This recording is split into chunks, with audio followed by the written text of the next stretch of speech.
in our space, this is where often, like in the space that Jaimie and I work in, which is working with coaches, is they're also, and we're encouraging and teaching people to model after us and do what we do, sort of thing. So like Sandy, for example, showed up at the first call, said, wow, I'm going to do this. So now he's doing his own, probably at the same time.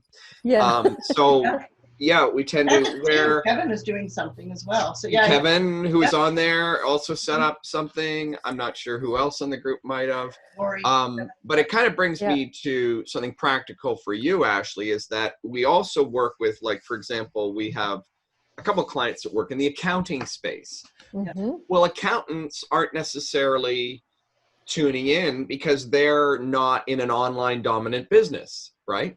So they're not going to be as distracted. They're not going to have as many things to show up to. So for them, they'll have a bigger turnout. And that's where you and I were talking about this too, Ashli, that you could try experimenting with this as well, as reaching out to wineries, because it's not something like they're doing their winemaking thing. They don't necessarily spend a lot of time online. The people we work with spend all of their time online. So they got meetings all over the place. But in a space that's not a traditional online business, there could be a real void there and that you could fill, particularly right now. So it's something that you could think about reaching out to people on LinkedIn, on Facebook, finding out where these people are, even, the list that you have, and saying, hey, I'm thinking of forming a group. We're in a massive transition, and as you said, have a purpose to it. So the purpose is how can I survive and thrive in a time when my doors are closed? How can I take advantage of the digital space, maybe, that I've been afraid of, or that I've been meaning to learn more about. You could have topics like that you could invite them to, that would say, hey, yeah, I'm going to show up. And you just become kind of the facilitator of that. That's a great idea. And again, it's another brand building thing, authority building, where they just get to know you, right? So you're giving, it's that pay it forward model. You're giving ideas, you're facilitating brainstorming. This guy over here at this winery says, oh, we did a digital wine club 3 years ago. It's up and running. It's working really well. It's helping us. And this guy over here, is asking the question, oh, I'm not doing that yet. And you're just being the facilitator, but you become that person that everybody trusts, right? They go, wow, this is Ashli, and the hub. And then when you do call, or when they get a flyer from you or an invite or whatever, oh, that's Ashli. Then now your name becomes recognizable. And what about like doing something where, I don't know if you work in a particular region, right? But where you put together or make some kind of introduction between the winery and like a local restaurant where they can partner, because I know like here locally, and I'm sure you've seen it in your areas, where the restaurants are putting together what they're calling like a quarantine kit, that people can go and drive up to the restaurant and get their 2 steaks, 2 pieces of chicken, a bottle of wine, a roll of toilet paper, a couple of apples. It's true. That's yeah. No, here too. Right? Right? So maybe there's something in the, like if you're dealing with wineries, maybe they sell food as well, but maybe they need to partner with another restaurant that will, kind of come together where they can help each other. So yeah, you can be that little hub, that resource that maybe helps to put those quarantine kits, introduce each other to that. That's a great thought, great idea for sure. And also the idea of being that resource, that webinar type facilitator, could also include guest speakers from anywhere in the entire world. Exactly. Europe, like anywhere, Australia, like anywhere. So that's kind of interesting too, because I was thinking, oh, my BC wineries, but hey, I mean, this could be the opportunity to just really branch out. Also, I wrote to the BC Wine Institute yesterday, because today they are doing a webinar, and they've got this, a woman who is doing a talk on Facebook ads, how to use Facebook ads for the wineries. So they're pivoting, they want to go online, but what resources do they use? What do they do? How do they buy ads? What ads should they buy? Blah, blah, blah. And so they've hired this woman from Ontario. We were talking about this yesterday with Mark. And so promptly, of course, she, in her title, she's got, digital marketing expert, blah, blah, blah, and training expert. And I just thought, well, wait a second, I'm a training expert too. Why don't I offer a talk? And so I did. And they wrote me back just this morning and said, yeah, happy to provide resources and to help our wineries. So feel free to propose any topics. So I have the opportunity there, and I need to now just brainstorm on, okay, what exactly is something that would be helpful, which will come from, maybe listening in on today's call and hearing what are the challenges, and doing my own outreach like we talked about yesterday as well. Very good. Is that talk open to the public, by the way? Yeah, I think so. BC Wine Institute, I think if you just go on their website, you can probably just register. Let me see. I'll be interested to see, because boy, going into Facebook ads, I mean, if her presentation is done well, then she'll get a ton of business, because nobody should go into Facebook ads without a coach or consultant working with them. It's a scary place, and you can bankrupt yourself in a week. It can be such a financial suck, because it's quite complex, and all PPC is. A lot of people think, oh, it's easy. I got a call from a guy who is a carpet cleaner who wanted to sue Google because he spent all this money, and they were putting ads out. And I said, well, how are you going to sue Google? You're the one that told them to put the ads out. Just because they put them out to somebody in Saskatoon is not their fault. You're the one that organized the thing. And I talked to this guy a few times, and I said, what are you doing? Like, do you want to be a marketer?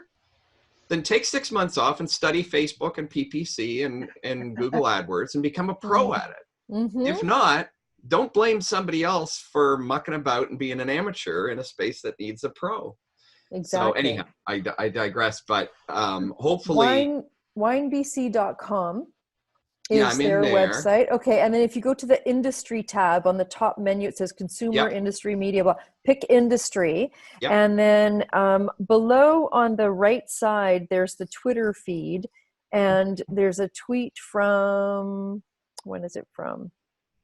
Maybe a couple of hours. There's the COVID update, and below that, the COVID update. Okay, there. So webinar registration, you can link there. Cool. I'll have a look at that, and I might jump on there for a bit and see and check her out and just see what's going on. But you're right. Getting back to you, one of the things that I see as a huge, I don't know if anybody's doing this, but if I were in the wine business, so I just Googled, first of all, I Googled, what did I Google here? Let me get back. So I Googled BC Wineries Quarantine Kit. So nobody's marketing that in particular, but Serendipity Winery came up first. So I had a look at what they're doing. Due to the COVID-19 pandemic, our wine shop will be closed for the foreseeable future. We'll be offering free shipping Canada-wide. Thank you for supporting our family-run businesses like ours. First of all, terrible marketing. You don't tell people you're closed in red, right? This is just screaming at, go away, leave me alone, go to the BC liquor store and buy your wine. So you and I have talked about Gary Vee and what he used to do. I think there's a tremendous opportunity, one, for employment, for keeping your staff employed, at least a few of them, to doing an online live wine tasting room. So you've got people at home, you got these three gals, they line up the bottles and they taste them and they talk about them.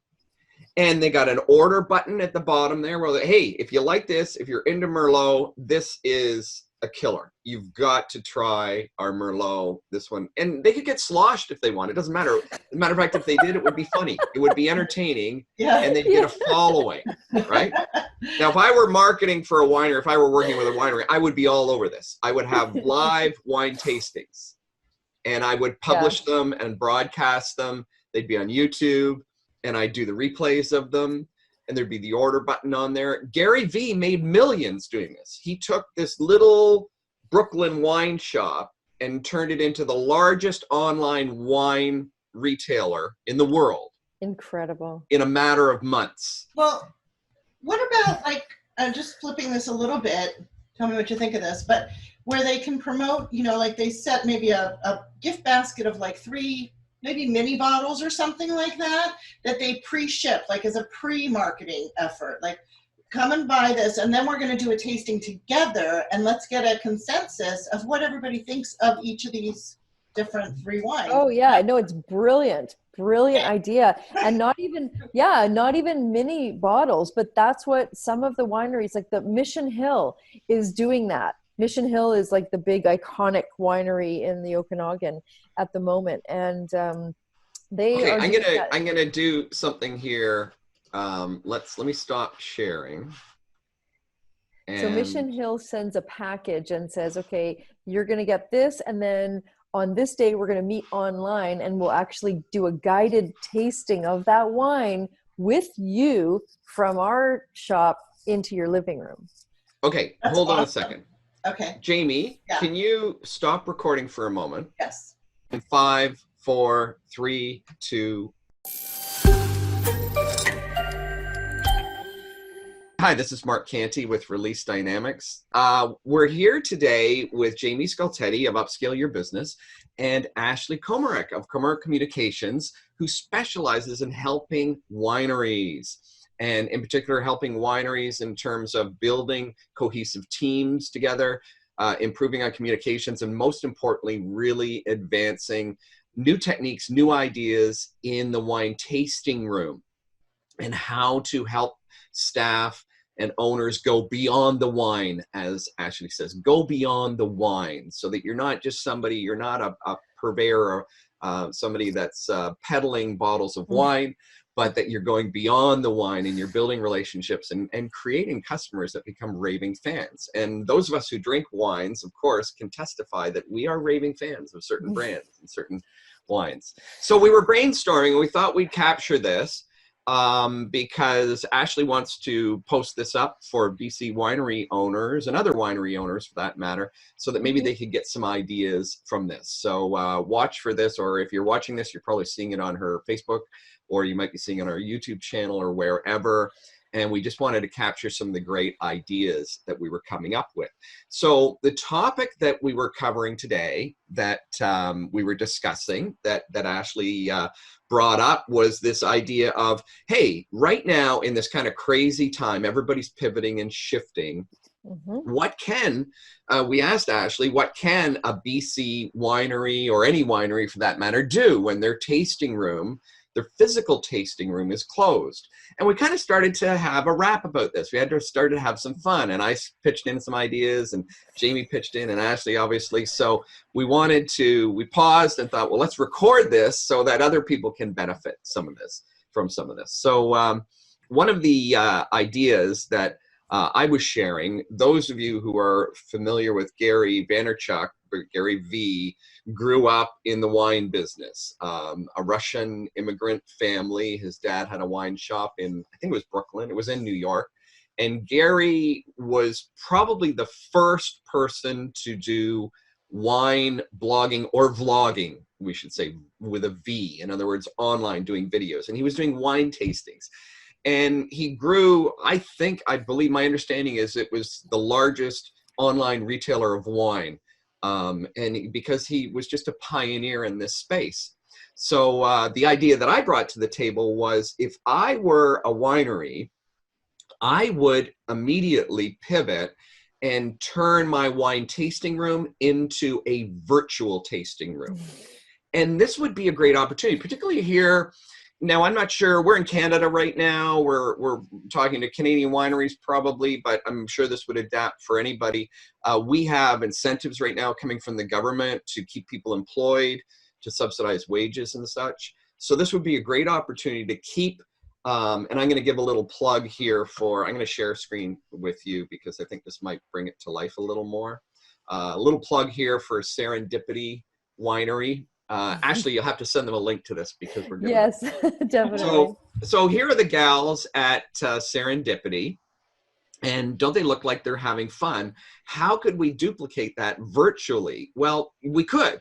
We could put I don't know their names, but we could put these gals online behind the counter, put a little camera in front of them. It could be an iPhone for that matter. It doesn't have to be fancy, technology here. You could have this up and running this afternoon if you wanted to. And those gals could present the latest wines from Serendipity, and they could do a little tasting, and they could describe what they were tasting. And they could encourage people by saying, if you like this particular grape, if you're a red or a white, and are you a sweet or are you a dry? And now I'm showing how little I know about wine. But they could really have some fun with this and do a live wine tasting room, be on there every day and have some fun trying different ones, maybe doing some pairings with foods and really exploring the world of wine. And obviously, your wine tasting room would have a shop now button or a buy now button. And people could have the opportunity to actually order the wine that the girls are so enthusiastically talking about. So there's an idea that I bounced out there for keeping your wine tasting room staff employed, continuing to get the word out about your fine wines so that you can get them out in the marketplace, and transitioning and pivoting and getting into the virtual space. Because believe me, you start something like that, you'll never want to stop. You could conceivably double your business, because you could have, once your wine tasting physical one opens, you'd still have your virtual one open. You'd have 2 wine tasting rooms going for you. So powerful concept. Over to you, ladies, for your ideas. Yeah, absolutely, Mark. I mean, I think that's a fantastic idea. And now we are being, we're not invited to pivot. We must pivot if we're going to survive and stay vital and in contact with our customers, with our friends even too. And, in this era of now the virtual happy hour, people connecting on virtual platforms to socialize, people do join each other online for a glass of wine. I think it's a brilliant idea to do an online tasting. And, Jaimie was mentioning the idea of shipping wine and then tasting it together. And I know that there are a couple of wineries that are doing that, because if you think about it, well, how can I do a wine tasting if I'm sitting here in my house and I don't have the wine? Well, some wineries have thought of that, and they've sent it out to you. Order it and you plan for that tasting on that day. So it's a fantastic idea, because then it's just like being on the other side of the tasting room counter. So I think that's a brilliant idea for wineries. Any winery can do it. You can also do the virtual tasting and describe the wine, which will give your customers an idea of, well, first of all, it gives a bit more of a deeper experience of your brand. It gives your customers an idea of the personality of your company. What are your values? What matters to you? What do you want to communicate? And you're also telling them about your wines. You're describing the wines, what goes with those wines, what foods. We have these quarantine kits. Yeah. And that was Jaimie's idea about Jaimie, share that quarantine kit that you guys have locally there. Jaimie's in Florida, by the way, and she was telling us about the quarantine kit. So there's some local restaurants in my area that are doing these quarantine kits, and they're partnering up with, well, I wouldn't say with the winery necessarily, but what they're doing is putting together a kit of a meal. So you come and you just drive through, and they'll put it in your car. And so it's like, 2 slabs of beef and a couple of, chicken breasts and a couple of bottles of wine and a few apples as dessert, and some toilet paper, of all things. But they're calling it a quarantine kit. And my local restaurant did it, and I actually gave them a plug on Facebook. I said, great marketing and a very tempting offer. Yeah. And I was thinking, as you were speaking, Ashli, just to take the idea a little bit further of and you were mentioning it, so I'm just going to piggyback on what you were saying about, kind of pre-selling your wine, having people have that ready and they're looking forward to it, but giving them some ideas of what kinds of foods. And you could either have like a virtual happy hour, or you could even have a little dinner party. So maybe you're having a virtual dinner and some people are eating meat, some people are eating chicken, some people are eating fish. and you're talking about which wines go with that. And so maybe you put together a kit of maybe 3 different bottles of wine, and maybe one week you do a Merlot and the next week you do a Chardonnay. And what do I know about wine? I'm not a drinker, but you get the point. And maybe you say to them, a pairing, what is a pairing where you pull together like some cheese or some particular foods that you would recommend, and people can talk about what their experience is of eating and drinking that particular wine. And so it's a pre-sale, and then it's a follow-up of, hey, we really love that. We'd like to order a case. So I love that idea. And you could even do, to piggyback on that, to expand upon that further, on your website, what you could do is, okay, we're going to do virtual happy hour on Friday at 5 o'clock, and we got 3 different recipes here. There's a beef, there's a chicken, there's a fish, or there's a vegetarian. We're gonna need here are the 3 different wines we recommend to go with it, and we're gonna do this pairing. So you guys everybody prepare their meals, and we're gonna prepare it too, right? So these gals at the winery desk, or the owner says, well, this is what I chose today.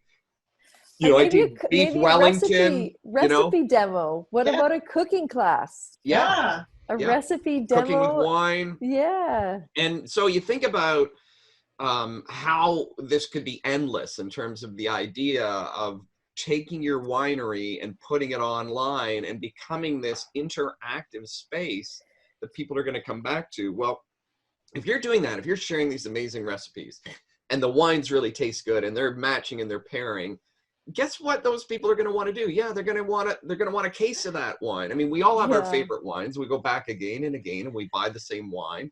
Well, this is a way to create that raving fan, to become a raving fan of your brand, because you're going, here you go, Ashli, here's your plug. You're going beyond the wine, right? You're not just a peddler of wine. Now you're going beyond 100%. the wine. You're building a relationship around that wine. So you're great also idea. going beyond your local market, because you're able to talk to people that maybe, in the near future, hopefully we'll be traveling again, and they're going to want to come and see you. And even if not, you can still ship them wine. You can ship to different countries. And so, it's a tremendous marketing opportunity, both in terms of the brand, the product itself, and also awareness, brand awareness of your winery, and it's also giving your staff work that they can continue doing, and keeping the wineries going, keeping the wineries actively selling. And in terms of investment, it's the time that you put in, because you can do it even with your phone. Yes. Yeah. So we're gonna wrap up this video right now. One more idea, Mark. One more idea. One more idea, and then we're gonna wrap. Okay, because I think we got 3 more minutes, and it'll be 15 minutes. So we want everybody who's watching this to know that we're not gonna hang on here for hours, but you can watch for the next one, because Ashli's gonna do another one. But go ahead, Jaimie. So you have this happy hour, because I know one of my favorite rock stars is doing this virtual happy hour every week. And so it's not just, you're not limiting yourself as a winery to just the people that you have like pre-sold wine to or whatever, but you are opening it up so people can watch your happy hour. So I just wanted to mention that. So you're growing your network, because my favorite rock star is doing this, and I'm not a part of the virtual happy hour. You have to be selected to be one of those people. But I'm enjoying watching it. And, so I just wanted to say that you can extend your brand that way as well. So I love that. And, speaking of that, interesting, last time I went to the Okanagan, I really noticed how many wine brands have fans who are celebrities. So like there's one winery, and I can't remember, forgive me, you'll know who you are if you watch this.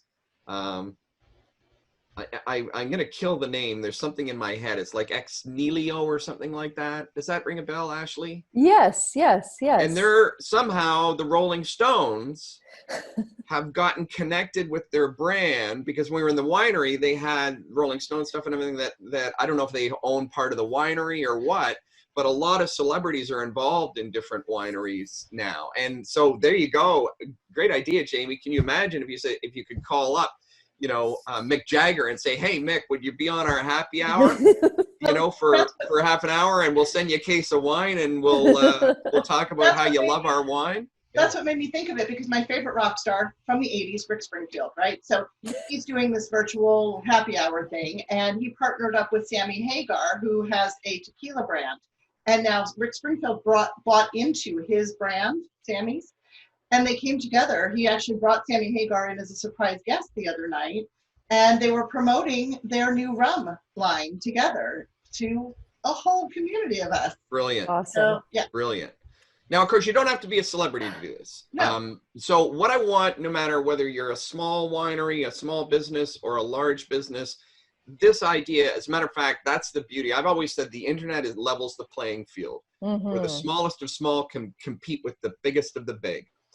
So if you're small, this is your opportunity to shine. You can become very big. You can become bigger than that massive winery next door. If you're a big winery and you're not taking advantage and leveraging the internet, you've got opportunities here too. So here's my challenge to you. If you're watching this video, somewhere around this video, you're going to see some contact information for Ashli. Get in touch with her. This is not a sales pitch. This is not a pay Ashli do anything. Get in touch with her, give her a call, and brainstorm with her. She is going to help you come up with some great ideas on how to leverage the internet, how to transition right now, and how to embrace digital technology and make it an engaging platform as opposed to a static one-way order here platform. And Absolutely. that to me is the future. So I want to challenge any winery owners that are watching this, any winery managers, wine tasting room managers, contact Ashli. She is a wealth of information and ideas and creativity in terms of just, you know, making sure that you're on the leading edge and getting the most out of your winery, and also getting the most out of your most valuable asset, which is beyond the wine. It's your people. So talk to her about that. So I'm going to close on that point with that little plug for Ashli. And Thank you, thanks Mark. for joining us on this brief little brainstorming session here. I'm Mark Kanty with Release Dynamics, Jaimie Skultety with Upscale Your Business, and Ashli Komarick with Komarick Communications. Thanks, ladies. Thank you. Thanks very much. Thank you both.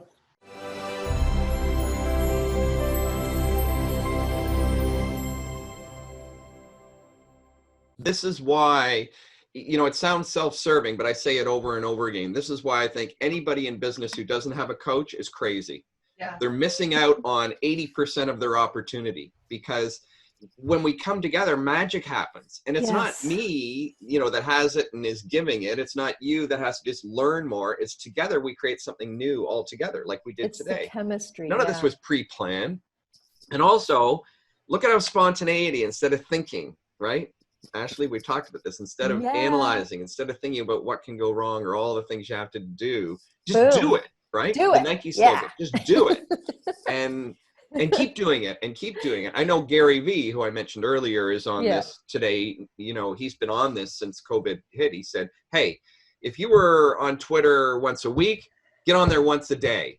If you were posting once a day, start posting twice a day. He's saying, just start doing it. Getting out there and taking action is what we need to be doing right now. And I agree completely. And see how quickly you can produce something. You know, Jaimie will send me that recording. I'll snip it for you and put it together and have it back to you probably by tomorrow, Ashli. And then you can upload it to your YouTube channel. Wow. So do I need to do that stitch with the intro outro, or is that what you just said that you were going to do? If you know what, good point. I would suggest you do that. Send it off to that gal, say, stitch these two together. And I think her turnaround time was a day or 2 days or something or whatever. And depending on how busy she is right now, she might get it back to you even faster. So hold on. Do you have something to stitch together, like an intro and an outro slide or something? Yeah, she has an intro and an outro. Send that to me, because I'm going to produce this on Camtasia, and I can put the intro and the outro on. Like, oh my God, thank you. There you go. Wow, thank you, Jaimie. Yeah. Send that over to me, and I'll make sure to stitch that in for you. And then I'm going to upload that to YouTube, and then put a post with a link to that, right, on social media. Okay. Yes, and make sure that make sure in the YouTube, when you put it on there, that you include all of your links, everything about you. I just did a huge, Mark, you don't even know this, I haven't shared this with you. I did a huge, YouTube video details, everything you ever want to know. So I post the video, and in there is all of our links. And I actually have a girl right as we speak. She's doing it today. She's putting that script on all of our videos so that anybody who visits a video will be able to go to all of our links. Because we were missing that. We didn't have anything like that. We just had like a link to our website, but I put everything on there. You want a free inbound marketing assessment? Click here.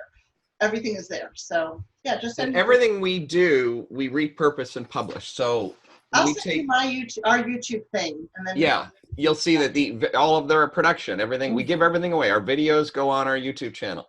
Yeah. Jaimie has the audio stripped out and made into a podcast. We have a podcast, so that content becomes a podcast as well. Wow. Yeah, So and I gotta be careful to not say goofy stuff.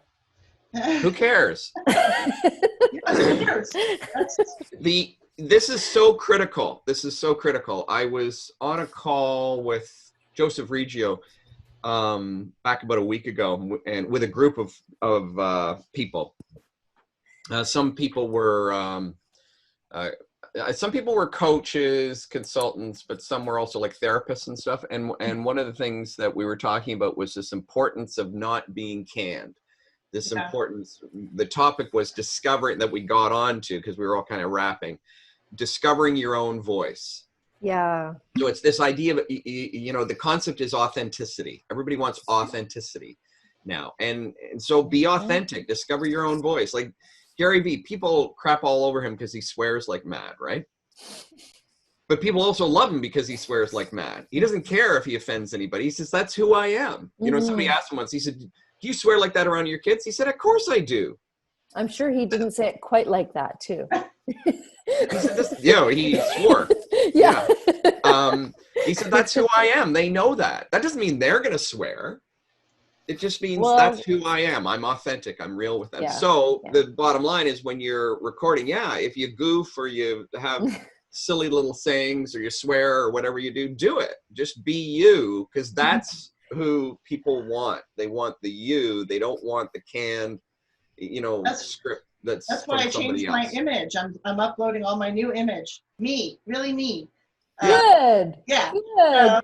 Mark has talked about that. And, I had a whole thing for years where I wouldn't get on video, and I didn't want to put myself out there because, I don't like the way I look, or have too much weight or whatever, all that stuff going on in my head.